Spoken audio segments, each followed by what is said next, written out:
Bayangkan sebuah tempat di mana anak-anak kelaparan di bawah langit yang terus-menerus diterangi oleh ledakan.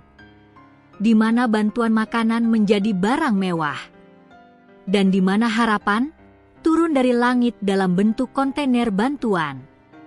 Inilah Gaza hari ini. Halo Sobat YouTube, kembali lagi di channel Pusat Informasi Geopolitik, Kemanusiaan, dan Peristiwa Dunia Terkini. Kali ini kita akan membahas krisis kemanusiaan paling memilukan yang sedang terjadi di dunia, kelaparan massal di jalur Gaza.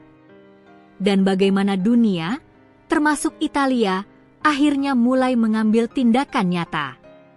Sejak konflik bersenjata terbaru pecah di jalur Gaza, wilayah ini mengalami keterpurukan total. Infrastruktur hancur. Sistem distribusi makanan lumpuh. Bantuan kemanusiaan terhambat oleh blokade dan pembatasan wilayah. Menurut laporan dari PBB dan berbagai LSM internasional, lebih dari separuh warga Gaza kini hidup dalam kondisi rawan kelaparan, bahkan kelaparan akut. Anak-anak menjadi korban paling rentan. Banyak dari mereka tidak mendapatkan makanan selama berhari-hari. Bahkan, Menteri Luar Negeri Jerman, Johann Wadephul, menyebut bencana ini sebagai sesuatu yang di luar imajinasi. Setelah bertemu dengan PM Israel Benyamin Netanyahu, Wadephul menekankan bahwa kematian massal bisa terjadi jika bantuan tidak segera disalurkan. Melihat kondisi ini, pemerintah Italia mengambil keputusan tegas. Menteri Luar Negeri Italia, Antonio Tajani, secara resmi mengumumkan bahwa Italia akan mengirimkan bantuan dari udara. Melalui kerjasama antara Angkatan Darat dan Angkatan Udara Italia, bantuan berupa barang kebutuhan pokok akan dijatuhkan langsung ke wilayah Gaza menggunakan kontainer khusus. Dan tidak sendiri, Italia akan berkoordinasi dengan militer Yordania untuk misi kemanusiaan lintas negara ini. Penerbangan pertama dijadwalkan pada 9 Agustus 2025 dan dijanjikan akan menjadi awal dari serangkaian misi bantuan berikutnya.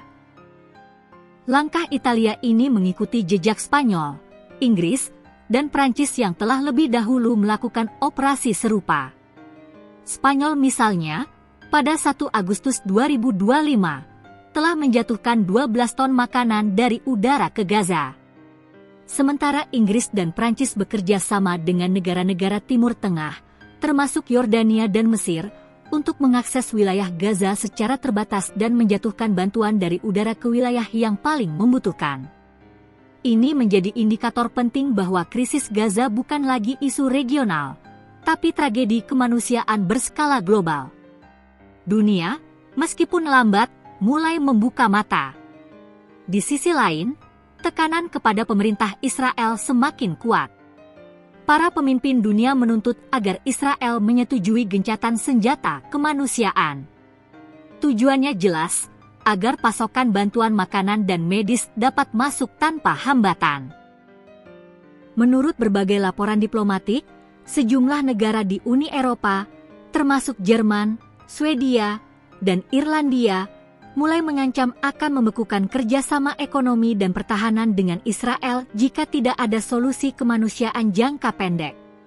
Sementara itu, berbagai aksi protes terus terjadi di banyak ibu kota dunia, dari Paris, Berlin, hingga Jakarta dan Kuala Lumpur, menyerukan dihentikannya blokade dan pembukaan akses bantuan ke Gaza. Langkah Italia tidak sekadar bantuan logistik. Ia juga merupakan sinyal politik yang kuat. Italia, anggota Uni Eropa dan bagian dari NATO, menunjukkan bahwa negara-negara Barat tidak lagi bisa berpura-pura buta terhadap penderitaan warga sipil Palestina.